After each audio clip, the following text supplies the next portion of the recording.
నిజామాబాద్ జిల్లా మాక్లూరు మండలం మాక్లూరు గ్రామంలో గ్రామీణ ప్రాంత పేద విద్యార్థినులకు మెరుగైనటువంటి విద్య సదుపాయం కలిగించాలంటే మెరుగైనటువంటి పాఠశాల ప్రాంగణాలు కూడా ఉండాలి, పరిశుద్ధంగా ఉండాలనే సంకల్పంతో వారి చిన్నతనంలో చదువుకున్నటువంటి పాఠశాలకు కోట్లాది రూపాయలు ఇచ్చి ఈ పాఠశాల భవన నిర్మాణాన్ని గావించినటువంటి ఇద్దరు సహోదరులు బిగాల గణేష్ గుప్తా, బిగాల మహేష్ గుప్తా గారికి మా అందరి తరపున హృదయపూర్వకంగా అభినందన తెలియపరుస్తూ ఉన్నాం. వారు విరాళాలు ఇవ్వడమే కాకుండా స్వయం పర్యవేక్షణలో ఈ కార్యక్రమం జరిగింది. కాంట్రాక్టర్కి ఏదో ఇచ్చి చేతులు దులుపుకోకుండా 10 కాలాల పాటు 100 సంవత్సరాల పాటు ఈ పాఠశాల నిర్మాణం స్థిరంగా ఉండాలనే సంకల్పంతో ఇద్దరు అన్నదమ్ములు తమ పుట్టిన ఊర్లో ఈ పాఠశాల నిర్మించారు.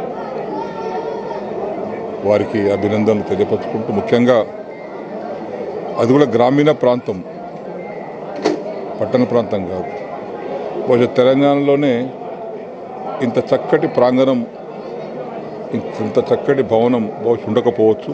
నా చూసేకాడికి మంచి ఆలోచనతో మంచి ప్రాంగణాన్ని పాఠశాలను కట్టించినటువంటి వారికి, వారి కుటుంబ సభ్యులకు కూడా అభినందనలు, శుభాకాంక్షలు తెలియపరుచుకుంటూ, విద్య అనేది చాలా ముఖ్యమైనటువంటిది. ఇలా ప్రతి అంశానికి, ప్రతి దానికి విద్యనే అవసరం. విద్య లేనటువంటి పరిస్థితి సమాజం గుడ్డి సమాజం. ఈ యొక్క సమాజాన్ని వెలుతుల్లోకి తీసుకురావాలన్నా, సమాజానికి వెలుగు ప్రసాదించాలన్నా, సమాజంలో ఉన్నటువంటి అన్ని కుటుంబాలకు, అంత పేదవారికి ఆ కుటుంబాలు బాగుపడాలన్నా విద్యను వారికి అందుబాటులోకి తీసుకొస్తే వారే చదువుకుంటారు. వారు అదే సంకల్పంతో ఎన్టీ రామారావు గారు ఉన్నప్పుడు ముఖ్యమంత్రిగా, వెనుకటికి త్రేతాయుగంలో, ద్వాపర యుగంలో గురుకులాలు ఉండేటి. ఓ గురువు 10 మంది శిష్యులు ఉండేవారు. అక్కడే తినుడు, అక్కడే విద్య నేర్చుకోవడం, అక్కడే పండుకోవడం. అలాంటి కాన్సెప్ట్లో, అలాంటి స్ఫూర్తితో ఎన్టీ రామారావు గారు తెలుగుదేశం పార్టీ స్థాపించిన తర్వాత గురుకుల వ్యవస్థను ప్రారంభించారు.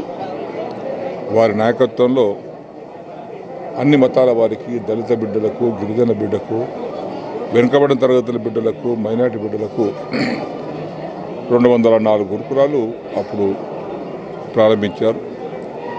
దాన్ని కొనసాగించే క్రమంలో తెలంగాణ రాష్ట్రం వచ్చిన తర్వాత ఇంకా సరిపోవని ఉద్దేశంతో కేసీఆర్ గారు వారి నాయకత్వంలో 204 ఉన్నటువంటి గురుకులాలను ఇలా 1102 గురుకులాలుగా మార్చారు.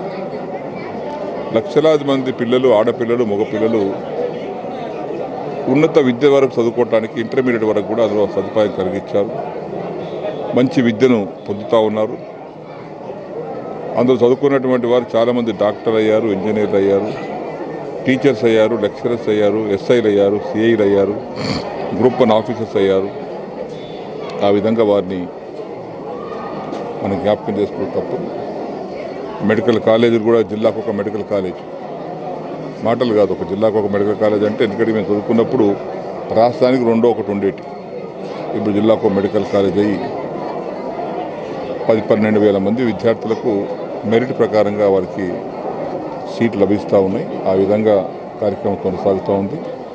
ఇప్పుడు ఈ ప్రభుత్వం కూడా, రేవంత్ రెడ్డి గారు వచ్చిన తర్వాత కూడా దాన్ని ఇంకో విధంగా ఇంటర్నేషనల్ స్థాయిలో, జాతీయ స్థాయిలో, అంతర్జాతీయ స్థాయిలో విద్యను బోధించడానికి ఇంటిగ్రేటెడ్ రెసిడెన్షియల్ స్కూల్స్ అనేటువంటి సిస్టంతో 200 కోట్ల రూపాయలతో ఒక యూనిట్కు 2600 నుంచి 3,000 మంది విద్యార్థులు ఒకే చోట చదువుకుంటానికి, అన్ని మతాలు, అన్ని కులాల వారు.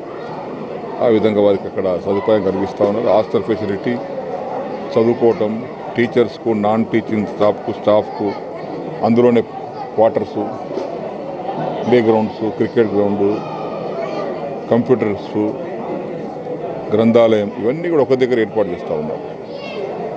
ఆ విధంగా ఈరోజు బిగాల గణేష్ గుప్తా గారు, మహేష్ గుప్తా గారు ఈ పాఠశాల అంటే చూసేవాడికి ఒక బిల్డింగ్ కనబడుతుంది, కానీ ఇందులో వేలాది మంది పిల్లలు చదువుకొని పైకి వెళ్తారు. ఎందుకంటే చదువుకునే విద్యార్థికి దృష్టి కేంద్రీకరించబడాలంటే పరిసరాలు శుభ్రంగా ఉండాలి, వాతావరణం చాలా పరిశుభ్రంగా ఉండాలి. ఏదో మీదికెళ్ళి నీళ్ళు పడుతూ ఉంటేనో లేకపోతే అక్కడ గలీజ్గా వాతావరణం ఉంటేనో చదువుకునే వారు కూడా చదవాలని మూడు రాదు, చెప్పేవారు కూడా చెప్పాలని మూడు రాదు. ఎప్పుడైతే ప్రాంగణాలు, పాఠశాలలు, కళాశాలలు, గదులు పరిశుభ్రంగా ఉంటాయో ప్రకృతి వద్ద సిద్ధంగా వారు కూడా చెప్పాలని ఆసక్తి కలుగుతుంది. కాబట్టి ఆ విధంగా ఈ పాఠశాల నిర్మాణంలో దాతలైనటువంటి ఇద్దరు సహోదరులకు గణేష్ గారికి, మహేష్ గారికి హృదయపూర్వకంగా అభినందన తెలియపరుస్తూ సెలవు తీసుకుంటాను.